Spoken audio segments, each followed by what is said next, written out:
ରାଜ୍ୟରେ ପୁଣି ଥରେ ମୌସୁମୀ ବାୟୁ ସକ୍ରିୟ ହୋଇଛି। ଗୁରୁବାର ଦିନ ରାଜ୍ୟର ବିଭିନ୍ନ ସ୍ଥାନରେ ପ୍ରବଳରୁ ଅତି ପ୍ରବଳ ବର୍ଷା ନେଇ ପାଣିପାଗ କେନ୍ଦ୍ର ପକ୍ଷରୁ ଆକଳନ କରାଯାଇଛି। ବର୍ତ୍ତମାନ ମୌସୁମୀ ନିମ୍ନଚାପରେଖା ରାଜସ୍ଥାନର ଗଙ୍ଗାନଗରରୁ ବାହାରି ଦିଲ୍ଲୀ, ଆଲିଗଡ଼, ହମିରପୁର, ପ୍ରୟାଗରାଜ, ଡାଲଟନଗଞ୍ଜ ମଧ୍ୟ ଦେଇ ଓଡ଼ିଶାର ବାଲେଶ୍ୱରରୁ ଦକ୍ଷିଣ ପୂର୍ବ ଦିଗରେ କେନ୍ଦ୍ରୀୟ ବଙ୍ଗୋପସାଗର ଯାଏ ଚାଲିଛି।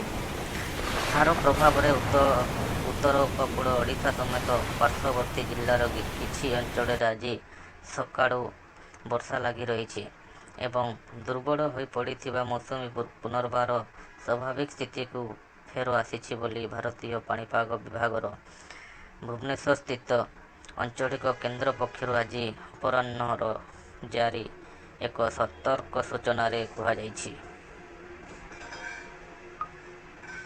ପାଣିପାଗ କେନ୍ଦ୍ର ପକ୍ଷରୁ ଜାରି ଏକ ସତର୍କ ସୂଚନା ଅନୁଯାୟୀ ଆସନ୍ତା 24 ଘଣ୍ଟା ମଧ୍ୟରେ ଅର୍ଥାତ୍ 6 ଜୁଲାଇ ଗୁରୁବାର ଅପରାହ୍ନ ସୁଦ୍ଧା ରାଜ୍ୟ ଉପକୂଳଠାରୁ ଦକ୍ଷିଣ ଓଡ଼ିଶାର ଜିଲ୍ଲାଗୁଡ଼ିକରେ ପ୍ରବଳରୁ ଅତି ପ୍ରବଳ ବର୍ଷା ହେବାର ସମ୍ଭାବନା ରହିଛି।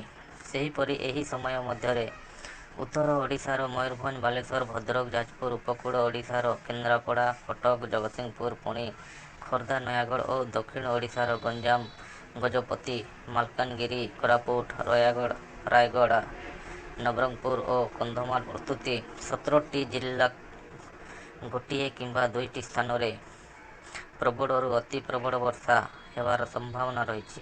ଏହାକୁ ଦୃଷ୍ଟିରେ ରଖି ଏହି ସମସ୍ତ ଜିଲ୍ଲାକୁ ହଳଦିଆ ଚେତାବନୀ ବା ୟେଲୋ ୱାର୍ଣ୍ଣିଂ ଜାରି କରିଛି ପାଣିପାଗ ବିଭାଗ।